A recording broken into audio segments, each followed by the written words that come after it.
I'm fascinated with how different professions work, like how people in those professions live their lives and what it takes. And if you're like me, sometimes we think someone's life is different, right? We see someone as a professional athlete, or we see someone as the president of the United States, and we just assume everything's, like Cribs. You're on Cribs. And so I'm fascinated by this. And so to understand that, over the next year, we're going to have a series of guests on where we get to look at their lives a little bit and understand who they are. Now, my guest today is a person that I met a few years ago, and she fascinates me because I don't know if I know anyone that hustles the way she hustles. And when you understand her story, hopefully you'll hustle more too. When I see her Instagram posts in the morning, because sometimes people post like, a butterfly's wings fly. Her posts always kind of get me going. So I welcome to the show, without further ado, Pippa Mann, professional race car driver. Hello, Pippa. Hi, Pete. Thanks for having me on the show, and I'm sorry for giggling all the way through your intro. Hey, look, it's better than silence. I'll tell you, Pippa, first of all, I have just a series of things to tell you. Like, I'm just so excited. Oh, boy. Here we go. Okay, some of them are interesting. Some of them are funny. Some of them are... Scary? A little bit scary. First of all, your name is as fun to say as any name on the planet. Pippa Mann. It's just fun to say. Do you ever just sit at home and just say your name? Can't say that I've done that yet. Yeah, really? I shall have to add it to my to-do list. I have to. Pippa is short for sometimes like Philippa? Yeah, so where I grew up in the UK, Pippa and Philippa are kind of completely interchangeable. Oh. So in the UK, all of my legal documents actually say Pippa. But here in the US, all of my legal documents actually say Philippa, which causes great confusion whenever anybody I work for or any race team ever tries to book me travel, because I get the ticket and I'm like, that won't work. TSA won't accept that. And you just don't like go to TSA and pull up pippaman.com and be like, no, look, I'm an international race car driver. Let me through. Doesn't work quite so well. Number 3, my mom named her dog after you several years ago. This is true. I'm not proud about this, but my mom named her dog Pippa because she thought like you had a great name. I've actually heard of a lot of dogs and cats that have apparently been named Pippa in honor of me, and I do take that as flattery, so thank you to all of the dog and cat people. It was a pretty decent dog. Its middle name was Dorothy, though. Okay, that is weird. It's a little weird because she got the dog in Kansas, and so she named it Dorothy now it makes sense. Because the dog was no longer in Kansas anymore. It lived in Indiana. Yeah, no, that makes total sense to me now. And then finally, when I was doing research for the show... Here we go. This one's just a little weird. Okay, if you go to Google and you type in Pippa Mann, do you know what the second suggested search result is? I really don't want to know. No, it's really weird. I mean, it's sort of creepy, frankly. It's husband. So many of your fans want to know if you're married because I think they want to marry you. Right? Isn't that crazy? Like, that's got to feel great. Like, when it says me, it says, like, Pete the Planner...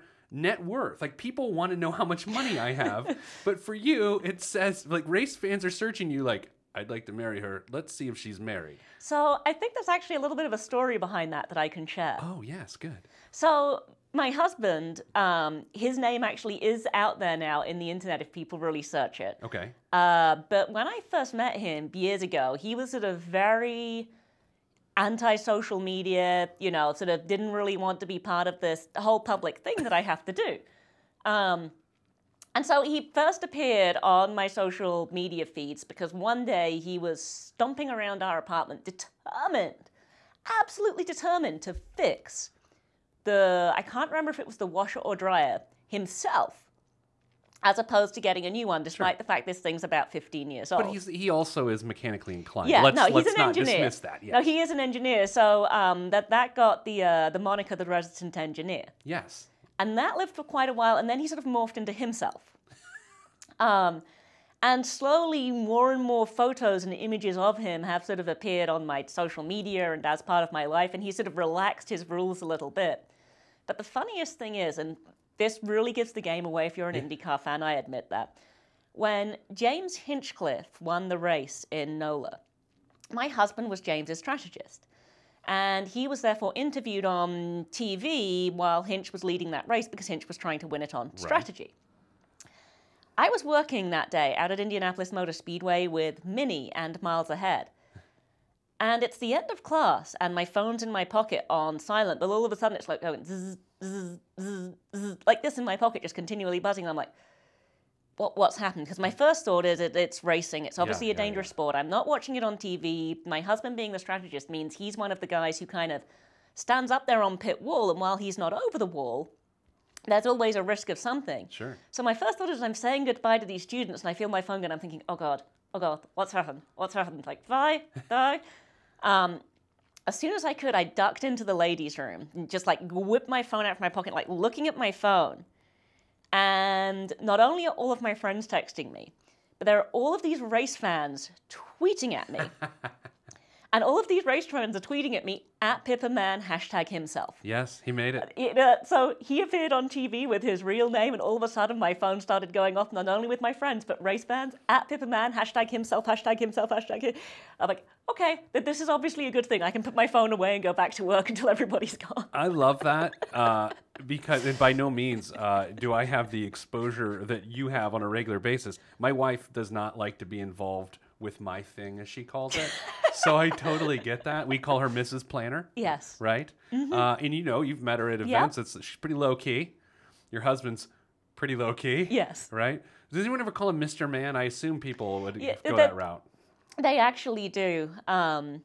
It's interesting. I actually, from a personal point of view, had no issue changing my surname to his surname, but practically, as a green card holder in this country and with a foreign passport, it was just, we both looked at each other. This is pre-2017, too. Yeah, we just both looked at each other and we're like, that's like, we love each other, we're married, that's too difficult. So legally, I did keep my name. He gets misdemanded quite a bit, and bless him, poor guy, he doesn't mind it. He just kind of shrugs and rolls with it. So he's a gem. So the IndyCar family, I mean, this is the best way to say it. I mean, IndyCar racing, I grew up in Speedway, Indiana. Okay, yep. So I've been to more Indy 500s than I haven't been to. And IndyCar is a thing, especially in central Indiana and around the country and around the world. But it's a family. I mean, it's incestuous. Like, everyone's friends and related and knows each other. It's a bit crazy. It is a bit crazy, but here's the thing, is with what I do and the amount I travel, and with what he does and the amount he travels, it would be really, really difficult to have a relationship if we both didn't understand what was going on. That's a good point. Yeah, and, I wonder, so you've been in the Indy 500 how many times now? Which is 5. 5 times. Last year you finished 18th, correct? You got up to 8th. Did you see me waving at you? I just have to know. I mean, this is not a vanity question, but I was waving at one point. You were waving? Yeah. Did you see me? I did not see you, but I kept hoping to see a waving yellow because that would have got me to the end on fuel, and I didn't get it. So the Indy 500, if you're not a race fan, first of all, you're missing out, especially when it comes to IndyCar. The Indy 500 is everything. Is it really everything? Because to me, it feels like everything, and I don't know what I'm talking about. Is it everything? So for someone like me, yes, the Indy 500 is pretty much everything. Yeah. And especially in my position, because, and I'm sure your viewers have worked this out, but if they haven't, I'm not a full-time IndyCar driver. Pippa is not. Okay, so yeah, this is a big part of why she's here. She's not a full-time IndyCar driver. So in order to get in a car, to get a package put together, as they call it in the biz, it takes a tremendous amount of work and hustle. And that, again, that's why you're here. To pursue your dreams, you've sold out. And I mean in a good way. Not like you're, doing all sorts of crazy stuff. But you're like, this is what I'm doing. I am doing all sorts of crazy stuff. Not the way you're implying, bad crazy stuff, but I will do all sorts of crazy stuff, and I do. Yeah, so you're a driver instructor, you do personal appearances, you're out there trying to earn a living to support your dream. I am, and it's really, really interesting. What I sort of have to try and do is, there's this one pot of money that we're trying to put together to make a race car run. And that comes in from sponsorships and partnerships and people who want to be involved in the racing program. However, that pot of money ends up completely used up and lacking by the time we've put together this package to go and run the 500. So then I have this second pot of money because, race cars are wonderful and I love my race car, but it's not a house to live in. It is not. It is not. Well, it would be a gym to train in if I could afford to be in it every day, but we've already established I only get to do that once a year, so it is not a gym to train in. It doesn't buy me food, Does not buy food. pay my electricity bills. So all this just kind of general, generic stuff that other people have. That entire pot of money that we're trying to put together to make a race car run. It's off limits for your life. Yes. And so what I have to try and do is I sort of work these various other jobs. So I'm a performance driving instructor for several schools, Porsche being one of the most high profile of those down in Alabama, and I work there pretty regularly. I'm a personal coach for people who want to be able to drive their cars better. Can I sign up a person in my life for that? Sure. That seemed like really condescending. Like I was saying someone in my life's not a good driver, and I'm just going to leave it there. Okay, here's the thing. My dad, the other day, was in the garage, backed out of the garage, had forgotten to open the garage door. He backed into the garage door from the inside. So, in general, we would prefer people to be a little more alert than that if they're going to come to a high-performance driving school. Okay, so maybe you couldn't help him. Maybe not him. It's more sort of the high-performance type driving stuff that I do. Yeah. And the coaching is more on-track So driver coaching. not like driver's ed. We're not doing Not like driver's ed. driver's ed. Can you imagine you being a driver's ed instructor? It's like some kid is just like, urinating all over themselves because they're nervous, and you're like, you know what? Let's see what this thing can do. Let's punch it up there. So I do that, and I do that for 3 or 4 different companies. I'm actually a professional go-kart driver. Yes, that exists. Yes, that's really weird. Driver. That means basically and when I was 17, I would have thought this was really cool. And actually, my husband and I, because again, my husband grew up in this industry. Himself. Yep, he grew up racing go-karts just like I did. His brother grew up racing go-karts too. So we're both racing nerds at heart, right? My husband and I were looking at each other the other day, and we're like, do you realize that now you're actually getting paid to race go-karts? You're like a professional go-kart driver. Awesome. And we sit there we're like Beavis and Butthead, like this, just backwards and forwards. But that's part of this thing I'm doing with Top Kart here in the US, and we're trying to help get more female racers in go-kart racing, try and help give them better support, better programs.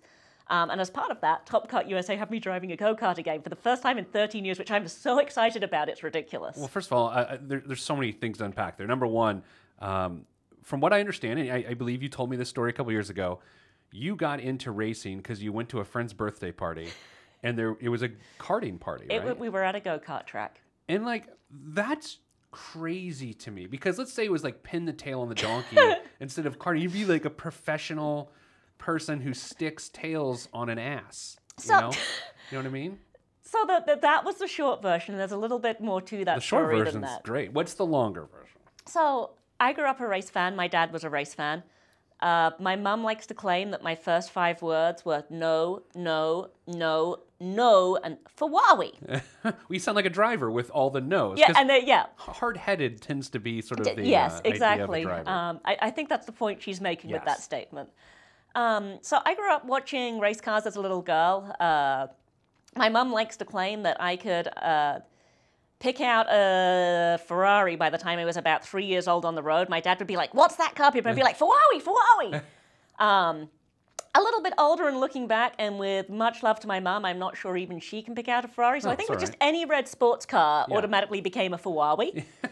I used to watch races with my dad. He started taking me with him to racetracks when I was about probably 6 or 7 years old, pretty young.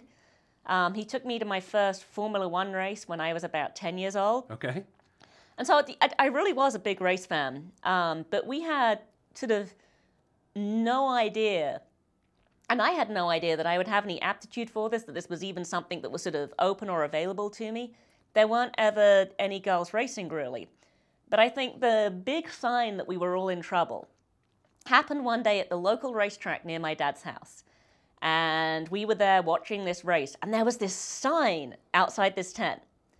Pretty ironic, given what I do now for one of my jobs. This sign outside this tent, and it said, sign up here to come drive your car on this circuit. We'll provide instruction. And so I'm like, Dad,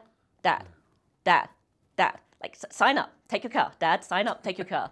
And of course, the reason I wanted him to do that was so I could ride with him in the car while he was driving around this racetrack. How old were you then, do you think? 10, about 10 years old.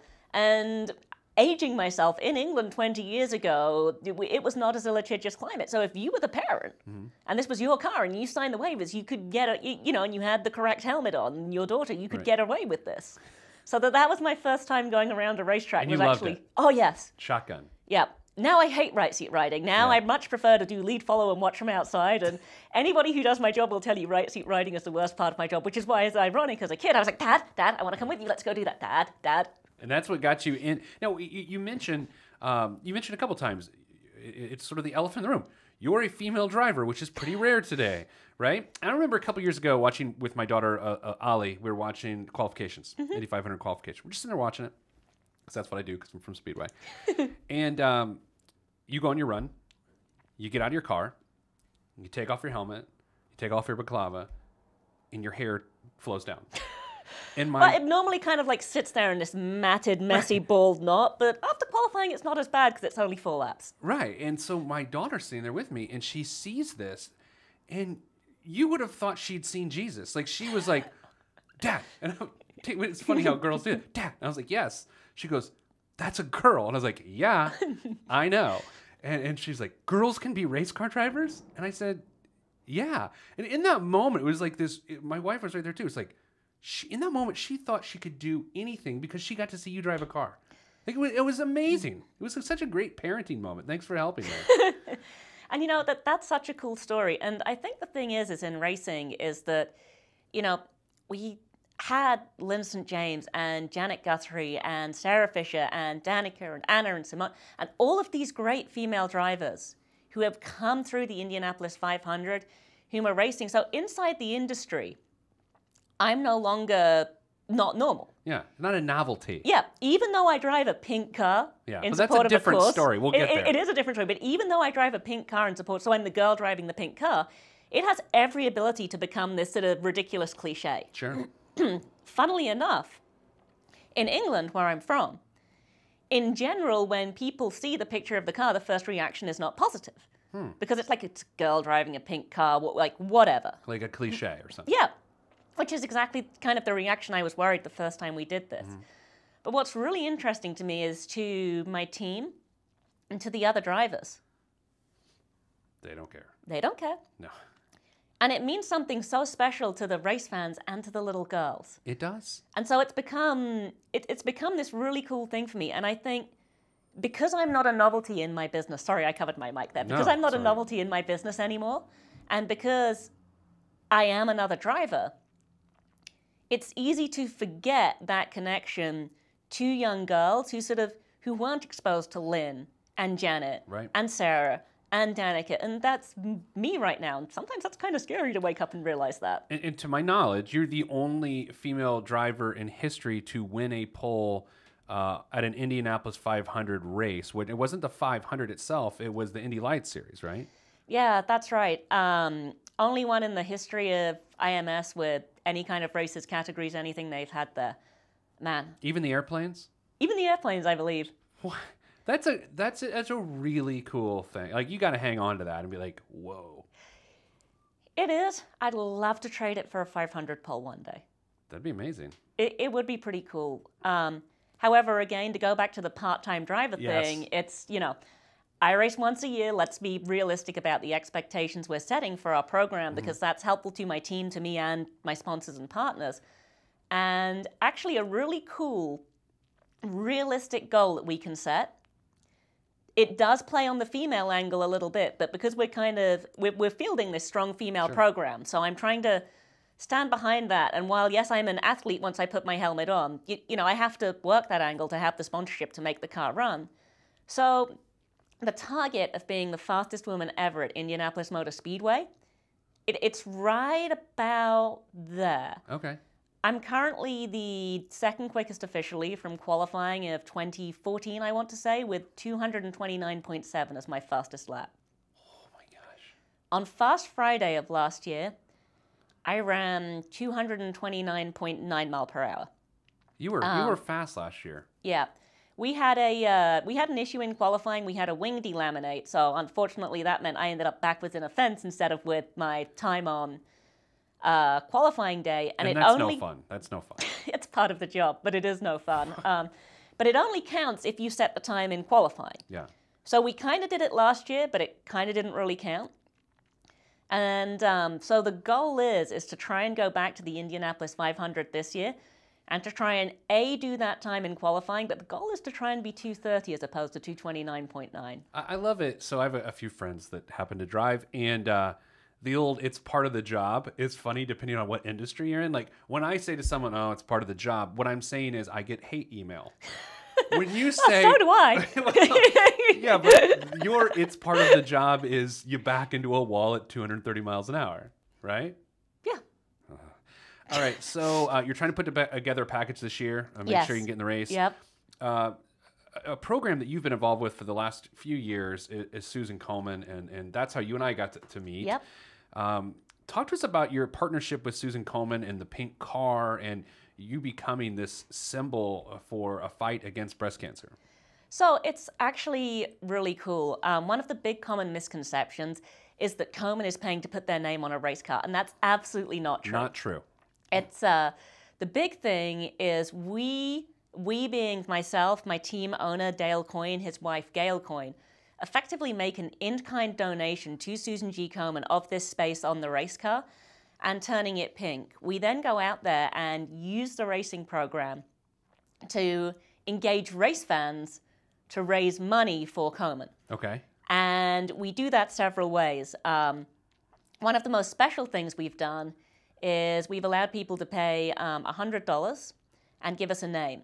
And that name gets printed out on this little tiny black thing with little tiny pink letters and goes inside the cockpit with me for the Indianapolis 500. How did I not know that? Do I not listen? Apparently not. Because like I go to these events, I'm on stage, I'm emceeing these events, and I don't know that. Wait, I don't listen, I don't think. That's what my wife says, but I feel like sometimes I do. So that's raised $100,000 a year over the past 2 years because 100 names, $100 each. Yeah. We've auctioned off my race-worn suits, race-worn helmets, race-worn boots, race-worn gloves. IndyCar has helped me get items signed by the entire field of drivers that we've auctioned off to raise money. And we've also been able to do some experiential stuff with people. So we have, for example, to anybody who's watching Pete the Planner, who's going to see this, hopefully if I'm racing in the 500 this May, we're going to be running this campaign again. And Sarah Fisher and Andy O'Gara are partnering with me with their karting center in Speedway Indoor Karting. Of course. And we're going to auction off the opportunity to come meet me at a karting night, do a couple of races, and just kind of come spend the time with me.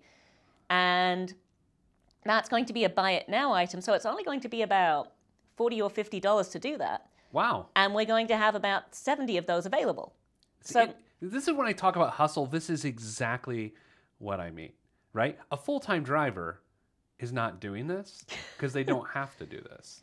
You're doing this because you have to, and because that's what it takes to pursue your dream. But you see, this part of it is not something I have to do because this is to raise money for Komen. Okay. So this is all to raise money for a major nonprofit. And the last 2 years, we've raised just over $60,000, then just over $70,000 doing this type of stuff for them during the month of May. So they like you. I hope so. I know they do. It's funny when we do those events sometimes, I always threaten to bring you up on stage and talk with me, and you don't. You're so good on camera, and you're so good at interviews, but you don't like being in front of giant crowds? It makes me nervous. Okay. It does make me nervous. I almost have this persona I have to switch on to be able to go up there and do it because real Pippa kind of wants to go and quake in the corner. Yeah. Nobody wants to see that Pippa on stage. So I try to turn up the volume and turn on my personality hey, hup, and up on the stage to get things done. But much as with how I said to you before, we have to separate out money for the race car and money from all these other things I do to pay rent, eat, sleep, etc., have somewhere to sleep. We also have to separate out with this thing with Komen, money we raise for Komen. Oh, yeah. That does not go to run the race car, pot of money to run the race car. And so that creates a whole nother layer of difficulty and interest sometimes in trying to put this program together because now not only have we effectively donated our biggest marketable area of the car to someone that we're getting $0 for and we're raising money for, secondly, we're asking partners to support the car on the racetrack, and so does this money go to Komen? No, if you're supporting the car on the racetrack, you're helping us make this program run. It's so complicated. If you want to donate to Komen, you can do that. That doesn't help us make the car run, but it's doing a great thing. So you have to have these sort of really interesting conversations with partners where finding out what their goal is from this is really important. Right. Finding out what they want to do with this is really important, because I don't want to take away a donation from Komen. No, I mean... But at the same time, I need to make the race car run. So it's this really interesting sort of balancing act. So that's either genius or crazy, right? Yeah. Some days I think it's crazy. Most days I think it's crazy. Occasionally I feel like a genius. That doesn't happen very often. The thing about breast cancer and breast cancer research is basically everyone's life has been touched by someone with breast cancer. My grandma's a survivor, and so, you know, the idea that you're out there sacrificing at sometimes your stability within the racing world because you're directing money to cancer research instead of paying for a new set of tires. Like that's interesting, right? Yeah, and the other big misconception, and funnily enough, this came up just last night at something I was at. Big misconception people have is that, oh, well, you know, yes, you talk about the fact you work these jobs, et cetera, but you get that check at the end of May. That must be nice. And I'm like... So at the end of the 500, if you don't know, there's a big awards banquet, which I've always wanted to MC since I was a kid, which I'll never get the chance to because I'm not really in the racing community. And they hand out checks, and you walk up there, and someone with better hair than mine hands you a check, and they say, the award for you this month is $235,000. And then everyone at home is going, oh my gosh, I guess they're going to Sizzler tonight. I mean, that's a really exciting time. But how much of a check do you get? So May is generally my most difficult month of the year financially. Crazy. Crazy. I nor any of the other drivers whom you see go up to that stage, they don't actually give us a check, firstly. Okay. So it's just a blank envelope? It's just a sort of an arbitrary amount. Okay. And it has already been paid to your race team. What? You're literally ruining my childhood. You're ruining my childhood. Because that's the money that goes to make a race car run. Okay. And if I was able to put together a full budget to make my program run, sure, my team owner would probably give me back a percentage of that check. Okay. However, while my team owner and his wife are sort of helping me prop this program up, it's not really fair to go back to them and say, hey, you know, you just spent X amount of dollars on top to help me run this race car that you didn't have to do. Can I have some of the check, please? It's not really an appropriate thing for me to do. So Dale Coyne is a saint, is what you're saying. Dale, and his wife Gail, both of them. Dale and Gail? Yes, Dale and Gail. I should have married someone that's my name rhymed, like Peter and Jeter. So, fun fact about Dale Coyne, he used to partner with Walter Payton in racing. So growing up, Walter Payton, the famous Hall of Fame NFL running back, was like my hero. So when Walter Payton got into racing with Dale Coyne, it was mind-blowing for me. I thought it was so cool. So the fact that you're connected to Dale and Gail, and then even Walter Payton's fascinating, right? So there's not really a direct connection to Walter Payton anymore, sadly. But no, Dale and Gail have just been incredible supporters of my program. But in May, so we have this fundraising campaign that we're trying to run for Komen. That involves me effectively donating items from my store. Okay. Signing them so that they can go into this campaign. So those are items that I'm making a loss on because I had to buy them. Yeah. It involves me, you know, being on my email a lot to answer questions, respond to things, and the past 2 years we've done this as a true crowdfunding campaign. This year we're hoping to move that to a different format. Okay. So that it's a little easier on me personally and takes a little less of my time. But I'm still having to arrange to get all of these items shipped and sent and paying those shipping costs to get them where they need to go. I have my helmets. I'm very grateful. I have a great helmet supplier in Bell Helmets. They really look after me. They're wonderful. I only race an IndyCar once a year. I don't expect them to give me, 3 or 4 free helmets. How much does a helmet cost? If I was going to go buy a racing helmet, basically just to wear to bed. For the Indy 500? You know, yeah. About $4,000. Does it have like a toaster in it? Like, why is it so expensive? Why is it so expensive? Like, it seems like a lot. I mean, it's protecting your brain. Yes. I mean. So my helmet company really look after me. They're fantastic. And I get, they really help me out. Then I have to get my helmets painted. Again, my helmet painter looks after me, but he has to earn a living. He's a small business too. So helmet painter's a thing. Back in the day, wasn't there like a Troy Lee design? Yep, he's still around. He is? My guy's called Rockstar Paint. Rockstar Paint. Rockstar Paint. He's looked after me for years. He does a great job. But again, he's a small business. Sure. So, he needs to get paid. The people who make my suits, they also really look after me. They're called henchmen. So they don't charge me for anything they can do in-house. But some of the stuff, they can't do in-house. Do you have pockets in your race suit? No. I tell a lie. Yeah. I have no pockets on the outside, but I have one pocket just on the inside of my race suit. Okay. And the reason for that is when a friend of mine passed away a couple of years ago, his brother produced these little wooden coins. Okay. And on them, they say 2/10, because Justin always had 2/10 in his pocket. So Justin Wilson. And Yeah, so 2/10 for Justin. So I have this little zip pocket on the inside of my suit that I can that's put this nice. in. I like that. Yeah, I had it taped to the inside of my car last year, and I'm like, I've got to find a better solution for this. So the pocket. So the little zip pocket on the inside of my suit, but no real pocket. Goes back to the racing community being such a family. Now, some race car drivers people see every day. They see them on Dancing with the Stars, and they see them hanging out with rappers like Ludacris and Ice-T. Do you hang out with any rappers? You just hang out with gingers that know something about money. Do you hang out with rappers? That's the question. I do not hang out with rappers. Do you know any rappers? Have you met any rappers? You had to have met the guys that Marco hangs out with, no? Does he bring them around the track? I don't think so. Okay, I got to know this. Why is Marco Andretti hanging out with rappers? And nothing wrong with rappers. Like, what's the connection between, was it Lorenzo Tate, Marco Andretti, Ludacris, and Ice-T, and Coco? Like, how does this work? I genuinely don't know. I mean, Don't you want to know? I'm a really interesting case study because I'm sort of not really part of a lot of that whole mix because I don't race full time and I work all these other jobs and I do all these other things. So I don't know. I hang out with friends whom I met here several years ago. Some of them work in racing. Can any of them rap? None of them can rap, not to my knowledge. Do any of them in a Geico commercial with Ice-T? Any of them? None of them. Well, you just seem very normal and nice.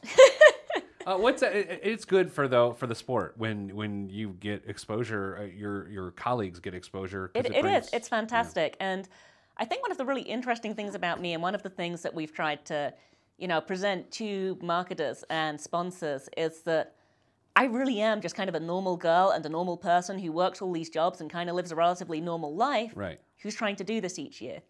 And for some of them, that actually makes a bigger statement than having a big name, because that they want to be with someone who's effectively more normal, that's more relatable, who's trying to do this. And that's been really cool, sort of actually being able to take that aspect of my personality in my life and try and turn it to my advantage to help me be in a race car. Now, I know you don't like this word. I assume you don't like this word, celebrity, right? I mean, you are a celebrity, which is weird, right? It is, but I'm also kind of not a celebrity. But you are.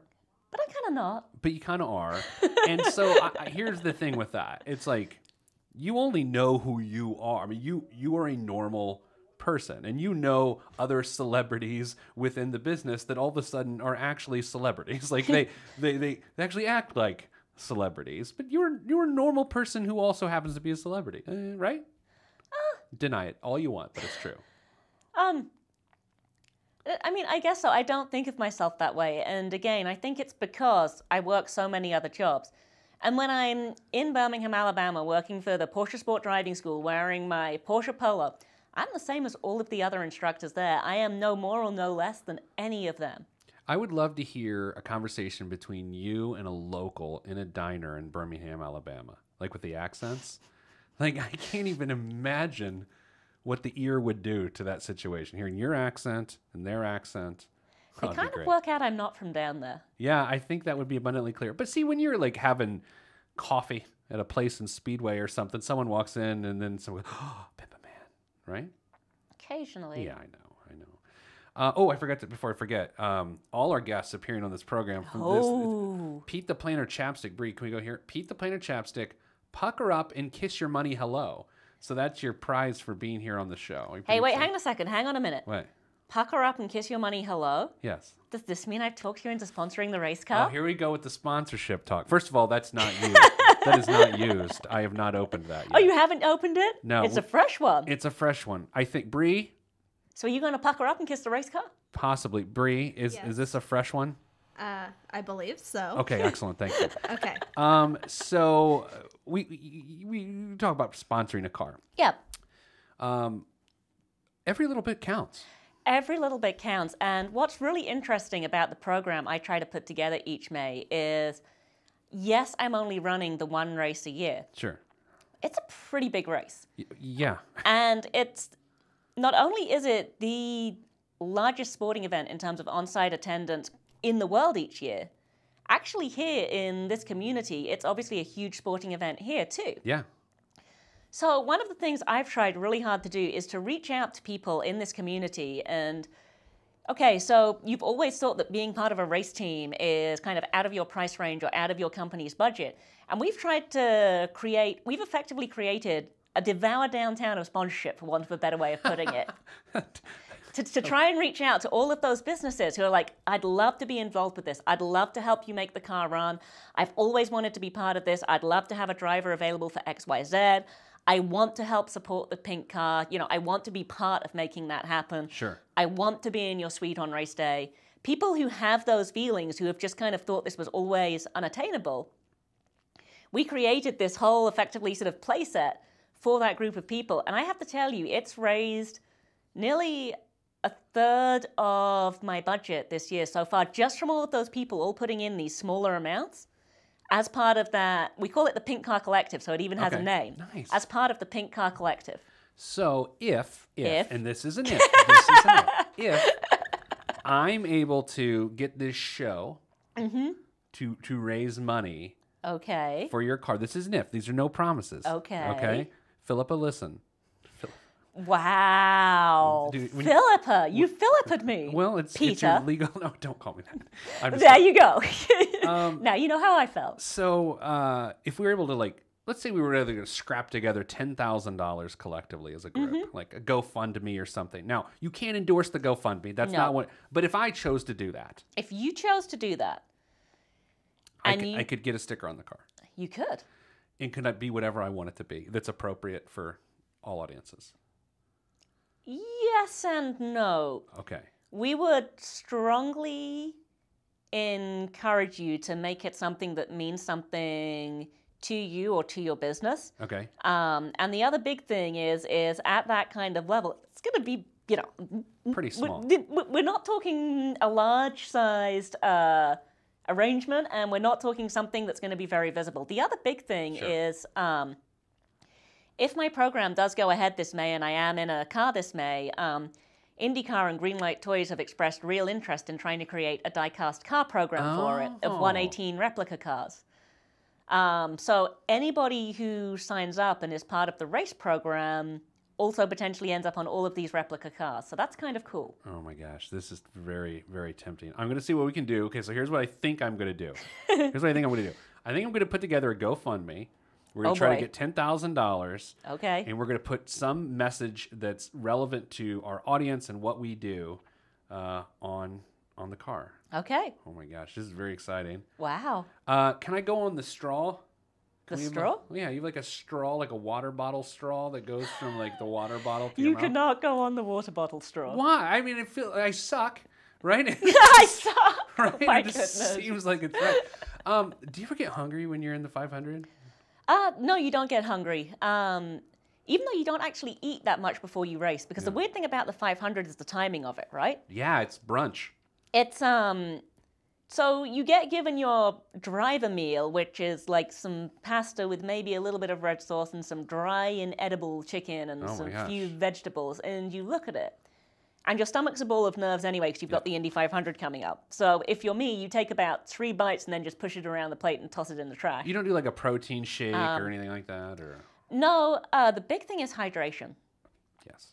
Because the race is so hot and you're wearing that fire suit and you're in the car for 3 hours, and in 2 out of the 5 races I've done, I've had drink bottle failure or real issues with the drink bottles. Drink bottle failure? It's a straw, no?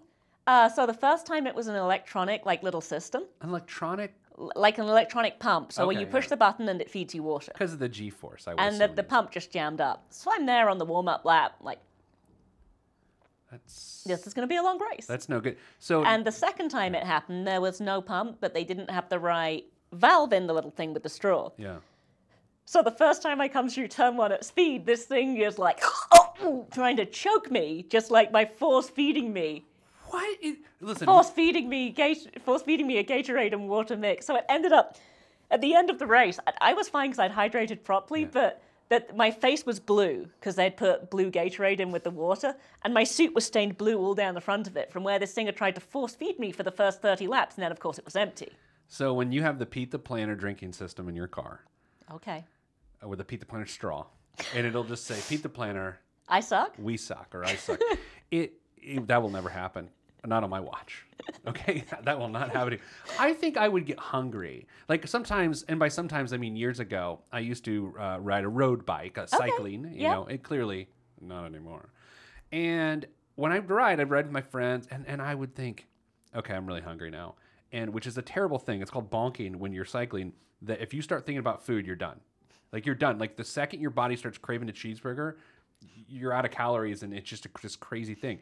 So I think if I was a driver, I would just think, all right, why don't I just pull off and go to St. Elmo's? Like, because I think, you know what I mean? Like just pull through the tunnel and go eat. Honestly, there's so much going on all the time. You have so much to focus on. There's so much concentration. Yeah. Plus the adrenaline. You're really, that sort of doesn't even enter into your mindset at all. The worst thing is if you get thirsty, because that means you haven't been hydrating through the race properly. So it is just surreal. Like, I mean, it can't feel like, it's out of body, right? When you're doing it, it's an out of body experience. You're watching yourself drive at 230 miles an hour. That would make you a very bad driver if that was the case. The reality is that racing drivers have an ability, and part of this is learned. You don't just wake up with the ability to do this overnight, to slow down what's happening to sort of an acceptable speed. So, for example, you know, it doesn't feel like I'm going 230 miles an hour. Well, how fast does it feel like you're going? I don't know, but it feels like it happens at a reasonable speed. So the great example of that, wing delamination in qualifying. Okay. So I made the first big correction and the car came back to me. And then it snapped out again. And at this point, I'm thinking, what is going on with the back end of... Because I didn't know my rear wing was delaminated. So I'm thinking, what in the... So I make this second really big correction and I don't get there in time. And the thing's just slowly going around and it takes forever. You watch it back and it happens like that. But as you're spinning around, you're like, oh, it looks like I'm going to crash. In real life, when it's happening, there's like all of this time. And it's really interesting because sometimes when you just lose the car and it's not a rear wing delamination, you just made a mistake and didn't correct it in time. You're like, how did I not catch that? Because I moved my hand so quickly and I thought I had it, but it just kept going. And then that's the thing, it's only when you watch it back, you realize how quickly it actually happened. You're like, oh, that'd be why I didn't get that one. You live a different life than I live. I don't, I drive a Honda Civic. How many speeding, classic boring question. How many speeding tickets do you have? As few as possible. Yeah. In all seriousness though, again, I work a lot down in Alabama. That's a 500-mile drive. You drive down? Yeah, I don't earn enough money to fly there and back. This story is amazing. I love it. So I drive down to Alabama and back. I can't afford to be getting speeding tickets because that cuts into my profit margin too much. So I literally sit there and set the cruise control in my car. Do you have a straw when you drive to Alabama? No, but I have like this continuing circulation of water and energy drinks and just kind of whatever to just kind of keep going. So is it fair to say that your definition of success does not involve money? My definition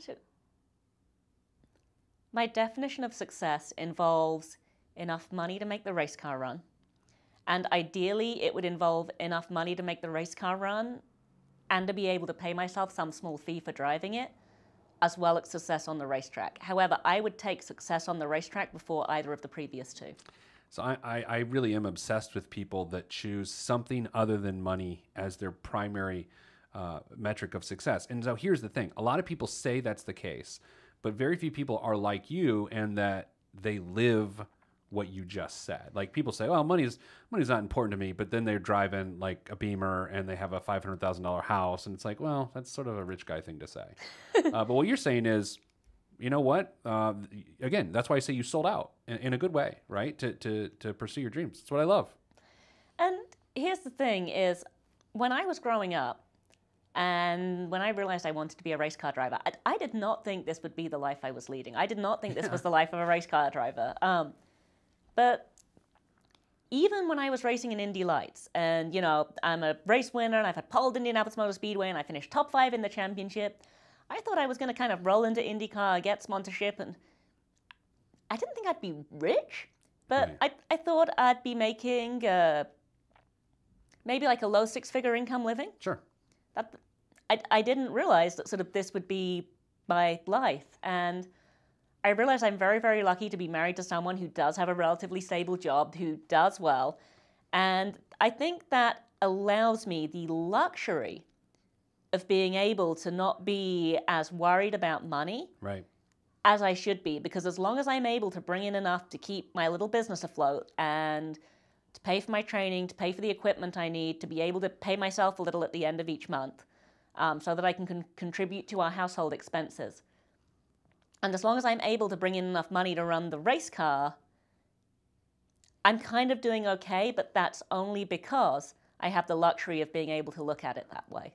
Do you have a passion for the sport from an ownership or strategy standpoint where as your career progresses and goes into a different stage where you'd say, oh, maybe I'd like to own a car someday? Or is it the old adage with racing true? If you want to make $1 million in racing, start with what, $4 million?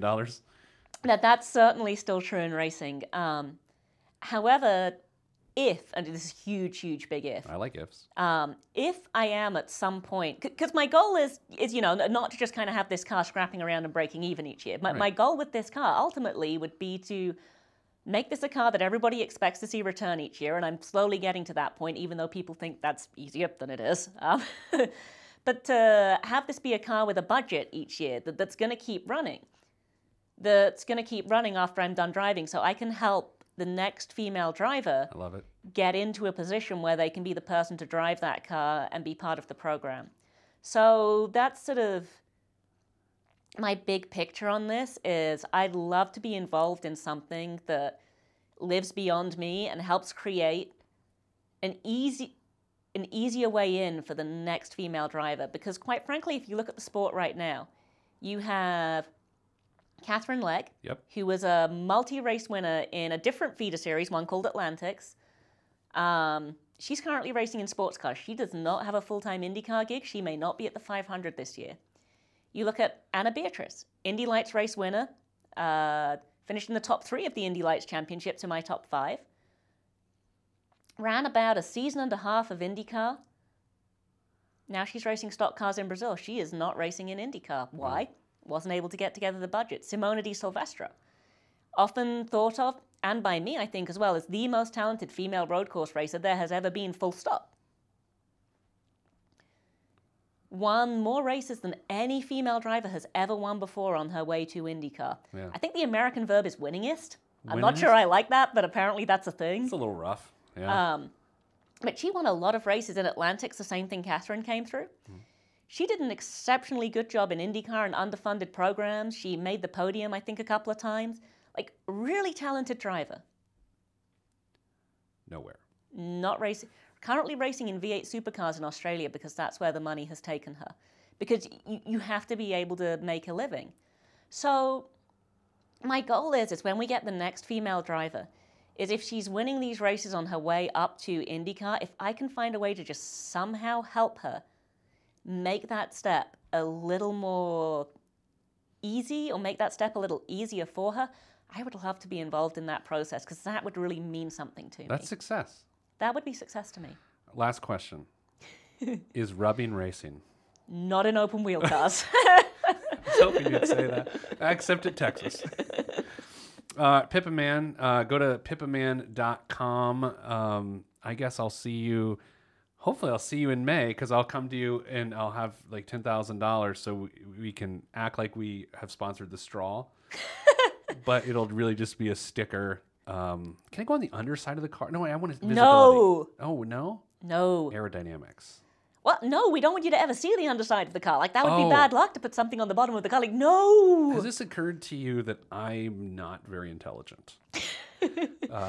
Just occurred to me as well. Thank you for doing this. You're welcome. I know this is the low point of your career. So hopefully I'll see you in May, and I know I'll see you in September, combing stuff. And awesome. Thank you so much. You're welcome. I'd shake your hand again, but as you know about race car drivers, you shake their hand, they will crush your hand. It's true. It's actually true. So coming up after the break, more here on the Pete the Planner Show.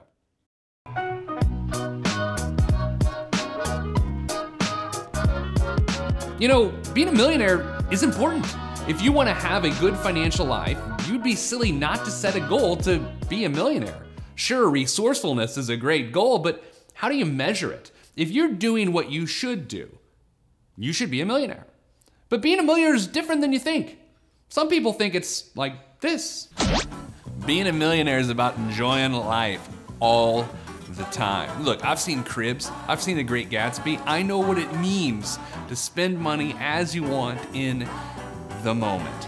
That's what it is to be a millionaire. While others think it's like this.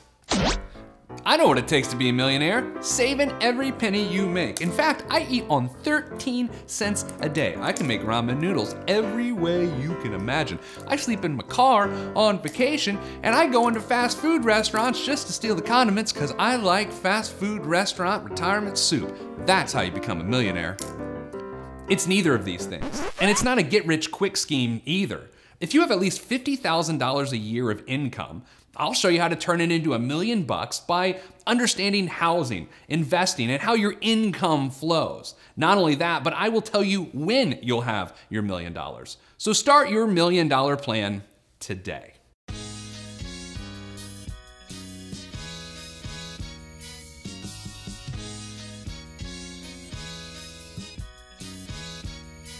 Every day living through the peace of my soul, I remain whole, even in the middle of the pain. Even though my life has the rain, I still remain sane, writing and creating for my life. And my pen is my sword given by the Lord, and I use it to fight the tides of restriction. Sometimes I'm conflicted, find myself looking at the trees too much and can't see the forest. And the meek shall inherit the earth, and I want to inherit something other than the high blood pressure and diabetes. So work is what I gotta do. Stay true to my enemy and water the trees that I sing from, and look out for the lumberjacks running with the gale force wind at my back. Swift and enduring, I remain calm. Swift and enduring, I remain calm. Swift and enduring, I remain calm. This lays great errors to rest. Let me remain calm until it all calms down. Enjoying everything that's around. Let the sounds play on until it all calms down. In the midst of hurricane force wind, I can still hear my soul singing and hear my train coming. And I stay ready at my station, even while the skies blaze. And chaos, it will never cease. And when it does, that means that I've been laid at peace.